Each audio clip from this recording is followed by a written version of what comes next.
আসসালামু আলাইকুম। এটা হচ্ছে আমার নতুন আঙ্গুরের জাত। আমি এটা অনলাইন থেকে পারচেজ করেছি। তো ৳২৫০ অগ্রিম দিয়েছিলাম আর এখানে ৳৭০০।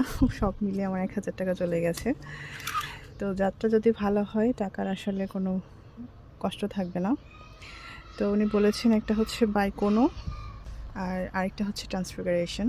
তো দেখি এটা আসলে উনার কথা মতো সঠিক জাত কিনা। তো আজকে আমি লাগাবো। উনি খুব ভালোভাবে প্যাকিং করে দিয়ে দিয়েছে যাতে চারাগুলো নষ্ট না হয়। তো ভাইয়াটা অনেক ভালো, দেখি ওনার চারাগুলো আশা করছি ভালোই হবে।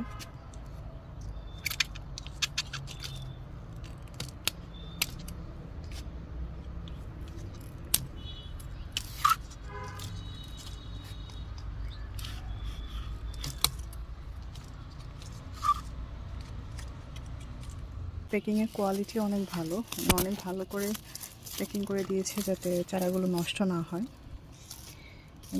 এখানে আবার লেখাও আছে আপনার হচ্ছে বাইকোনো, সুন্দর করে লিখে দিয়েছে। তো প্যাকিংটা দেখে আমার অনেক ভালো লেগেছে, আপনারা চাইলে নিতে পারেন, আমি লিঙ্ক দিয়ে দিব। রশিগুলো খোলা শেষ হয়ে গেছে আমার, তো আমি এখন এই চারাগুলো রোপণ করে দিব।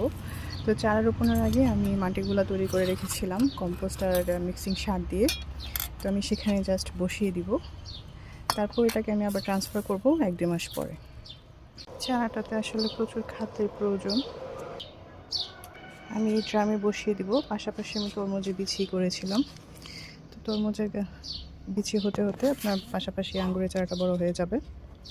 আমার এক কাজে দুইটা হয়ে যাবে একসাথে।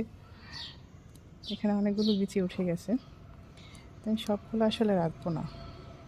এখানে চারটা ওখানে একটা আছে, একটু বড় হলে দেখি কোন চারাগুলো ভালো থাকে। আমার গর্ত খোঁড়া শেষ।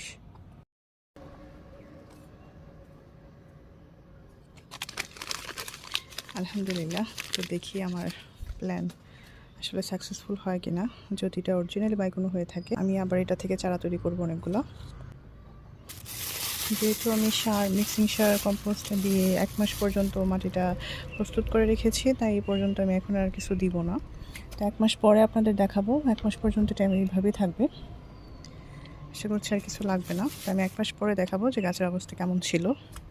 আলহামদুলিল্লাহ আমি বসিয়ে দিয়েছি, এই যে প্যাকেটগুলো আমি খুলে নিয়েছি। আপনারা আবার প্যাকেট সহ লাগিয়ে দিবেন না, সবসময় প্যাকেট খুলে মাটি সহ লাগিয়ে দিবেন। এটাতে পানি দিব না, যেহেতু মাটিতে পানি আছে। আর এখন বৃষ্টির সময়, বৃষ্টি হবে, আর বৃষ্টি যদি না হয় তাহলে আমি পানি দিয়ে দিব।